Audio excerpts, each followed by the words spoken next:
right, this is very exciting for me because, well, for one, I've been reading a lot lately. I set a goal of 20 books for 2022.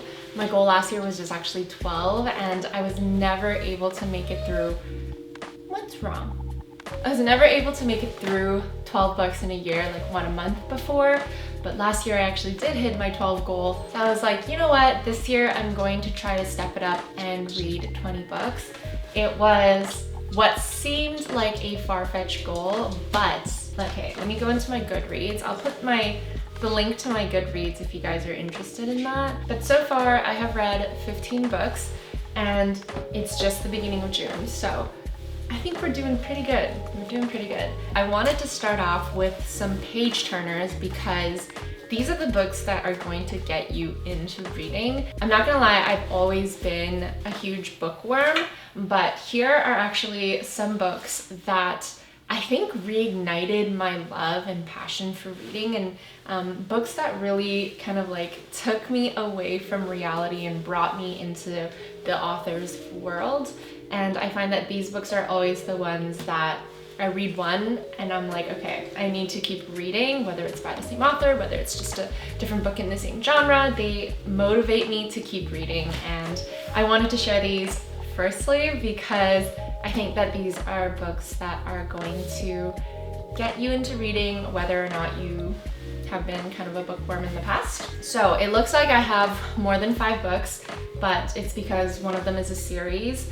And yeah, I'm just so excited to share these with you guys. So let's just go ahead and get started. All right, the first book I actually don't have with me, but it is the book Verity by Colleen Hoover. Verity is based around this writer, Lowen, who has been going through some life struggles, and the start of the book, she really hooks you because something really dramatic happens in the start of the book, and you automatically get this taste that Lowen is somebody who is down on her luck, and she's just needing a little bit of magic in her life. The story continues on to introduce Lowen's love interest, and it essentially takes you through the journey of both of their lives, as well as a third person that appears and how she the role that she plays in this kind of budding friendship relationship that Lowen and the man has. She becomes, without spoiling too much, becomes sort of a haunting, overarching, always watching person that slowly starts to drive Lowen crazy. It is really, really good. If you guys have read any of Colleen Hoover's other books, and I've only read one other book by her, which is Ugly Love, they're more your typical kind of love stories. There's always, you know, a problem, whether it's like something to do with the character's past, or yeah, there's always some sort of that typical story arc where there's two people, they can't be together for this reason, and then they try to figure their shit out. But this one, although it still generally follows that story arc, there's just, she really, I don't know how to explain it. She kind of takes her writing into the genre of like mystery and a little bit of thriller with this book. And honestly, I'm somebody who's a little bit hard to impress when it comes to thriller and mystery, because I find a lot of thriller and mystery endings are unsatisfying for me, but Verity was chef's kiss. It has the love, it has the drama, it has the mystery, it has the kind of spooky parts, and yeah, overall it was just an amazing read. I binged it in one day.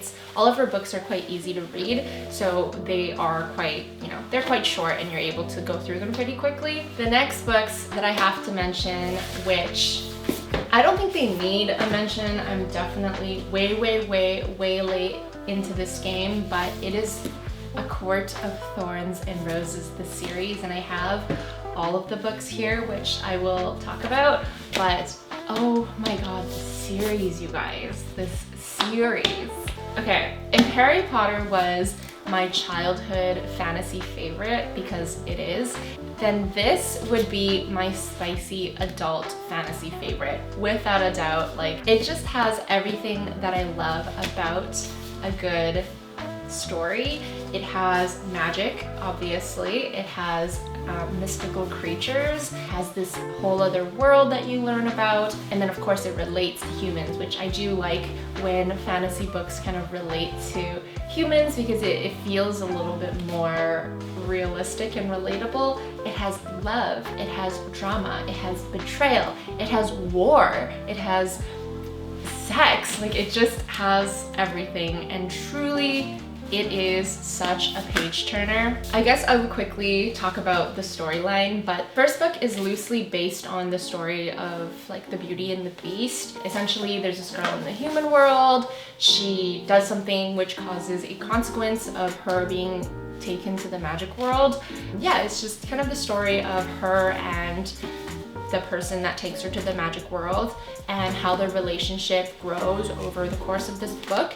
And then it comes to this like nice little ending where you find out the real reason why things are happening throughout the book the way that they are and the issues that that causes, and it leads beautifully into the second book. In order of how much I liked each book in this series, I would say number 1 is my favorite, even though the story, now that I've read the other books, is not my favorite. I just feel like I still have to put this as the first choice because it's the start of it all, and it really kind of sets you up, like sets the characters up for what's to come. So number 1, I would say, is the best. And then I would say after that, which is an unpopular opinion, but A Court of Silver Flames, which is the 5th book, is my second favorite. A lot of people are going to disagree. I've been watching a lot of book talk TikTok videos on the series, and a lot of people didn't love this, but I absolutely love this. I think this one has the most different like aspects of story that all gets put into this, and it kind of fulfills some other character arcs, which I really love. And then I would say it has to be A Court of Wings and Ruin, or no, sorry, A Court of Mist and Fury, which is the second book. So 1, 5, 2, and then 3. These 2 books blend so well like into each other, and maybe it's because as soon as I finished the second book, I like flipped to the 3rd book in my Kobo and continued reading. But these 2 books, like the second book leads really well into the 3rd one. The way that it continues between the 2nd and 3rd, it's almost seamless. And then the 4th book is actually my least favorite, and I think a lot of people can actually agree with that. It's short, it's meant to just be almost a segue of the story, and it doesn't really have that much story on its own. And I feel like the start of this book, like going from the 3rd to the 4th, it just didn't feel satisfying. It almost felt like she was doing kind of a different style of writing in this book, which was interesting. So that's the order: 1, 5, 2, 3, 4. But again, if you're gonna read it in order because it is so lovely, you guys, so good. The next book is actually a book that I read very recently, like as of 3 days ago or something like that, but it is Book Lovers by Emily Henry. This book is so good, and did I buy it because it's called Book Lovers and I'm going through a reading kick? Maybe, but Emily Henry is also the author of some very popular books that you see all over social media, like People We Meet on Vacation and Beach Read, and I kind of understand why she's been popping off. This book is about Nora Stevens, and she has a career in the writing industry or the books industry, so she's an agent. And it's kind of this hilarious, funny, witty, cute story about Nora Stevens as kind of that stereotypical New Yorker agent, like killing it in her career. And it dives deep into the issues that she faces, even as somebody that probably a lot of people look up to, but the issues that she faces in her love life and her personal life and in her mental wellness, and how those aspects of her lives prevent her from finding love. There is, of course, a love interest in this book, and he is wonderful. He's a character that at first the author kind of sets you up not to love, but as the story grows, you'll kind of learn and see how him and Nora are together, and you're just going to realize like, damn, okay, I like him, I like him.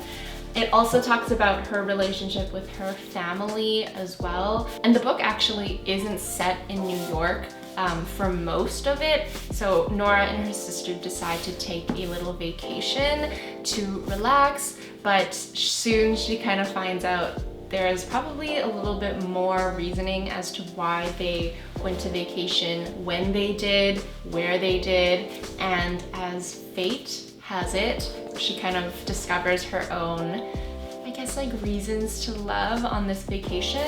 But this one was really, really good, and I think it's a great one to start with if you are getting back into kind of like light casual fiction reading. The fourth book that I wanted to mention is another one that I actually discovered via social media, but it's The Vanishing Half by Britt Bennett. This book follows the story of two twins, the Vignès twins. I probably am pronouncing that incorrectly, but yeah, it follows the story of these two twins and how their life kind of forks off and becomes these two almost totally opposite and different worlds. The book is set kind of in the late 60s, early 70s, where there really isn't that much tolerance for people of color yet. I know that's still an issue that we deal with, but at this period where when this book was written, people of color, specifically African Americans, were really, really expelled out of their communities.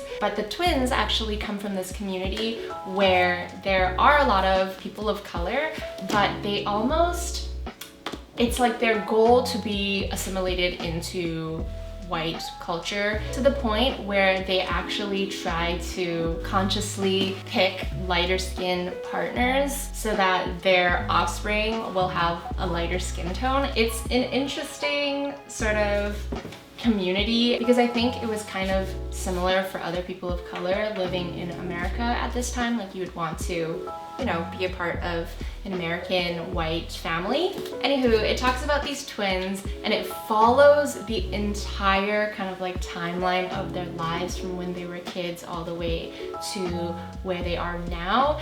And it actually dives into their offspring, like so their daughters as well, and how their storylines kind of intersect. Even though they have been separated for so long, they've made no contact, and they're living very, very, very different lives. It is really beautifully written, and I feel like the way that the author tells the story through this kind of intersecting, like weaving timeline is very interesting and keeps you really engaged. The last book is another really light-hearted read. It is the book Hench. This book was so much fun. It kind of lives in this, I don't know if I would call it dystopian, but this almost like sci-fi world where superheroes and supervillains are very common. So think MCU, but supervillains and superheroes are like even more common. They're there every day on the news, something is going on. The main character of the book is Anna, and Anna works as a hench, hence the title of the book. But it's very common for people to have careers as henchmen, or aka people who help supervillains through whatever tasks supervillains have throughout their day. So think of it as like an assistant, I guess. She was working as a hench because she needs a job and she hasn't been able to hold a lot of her jobs. So she works at a temp agency that places her into these hench roles for a lot of criminals. Again, she's that kind of protagonist that you kind of feel for because she's really down on her luck. Early in the book, she gets laid off, and then a series of unfortunate events happen to her throughout the book. But I feel like the story, again, has a very satisfying ending because of the way her story kind of comes full circle. At some point, she actually starts to work for one of the most famous, most feared supervillains, and she really, really kills it in that position. So it really deep dives into the minds of this criminal or of criminals, and kind of goes through the ins and outs of working for a corporation that belongs to a criminal. I thought that was a really interesting take because typically when you follow MCU storylines or DC Comics storylines, you kind of get to learn the ins and outs of, let's say, like S.H.I.E.L.D., where you're always kind of looking from the good guy's point of view, but Hench really takes you the opposite direction and takes you through the experience of if you were a part of the team of the villains and what that's like and what they're thinking and what their mindset's like and what positions are even involved in a corporation that belongs to a villain. So it was a really refreshing take on the whole superhero and supervillain stories. There's a little bit of gore, there's a lot of action, there is like a little bit of love, but I definitely don't think it's the main focus of the story. But yeah, you just kind of learn to fall in love with the main character and her struggles, but also her successes, and she's a wonderful character arc. I'm just gonna put that out there. Okay, those are my 5 books that I think are absolute page turners and that you should definitely pick up if you're trying to get back into reading or if you just want to start reading. I think it's important that you don't always try to read nonfiction books. I feel you want to learn and you want to grow and you just want to, you know, read books that you think are going to improve your life in some way, but honestly, I am starting to realize more and more, because that was me over the last like 5 years, I would say, that fiction books kind of teach you something in a totally different way. I would say, 1, it reignites kind of this desire to read, which I think can often be lost when you are putting yourself through too many nonfiction books. 2, oftentimes, even though it is like a story and, you know, the author's doing a little bit of storytelling, it teaches you some sort of like, it teaches you some good life lessons, and you can kind of take away more than just the story. And honestly, I just think that a good fiction novel is just great for the soul. That's one of the reasons why I've been reading so much lately, is because amongst the overwhelm and the stress and the anxiety that comes with life, it's been nice having a story to get away to and characters that you like love, that you want to spend time with. I will include a link in the description box with a list of the books as well. I hope you guys enjoyed this video. I do really want to make more of these because I've been reading so much lately, and yeah, there's like some shitty books here and there, but I have been reading some really good books that I want to share with you guys. So let me know in the comments if you guys want more recommendations on books that I have been loving. Alright, that's it for now. I hope you guys are having an amazing day wherever you are in the world, and I will see you in my next video. Bye!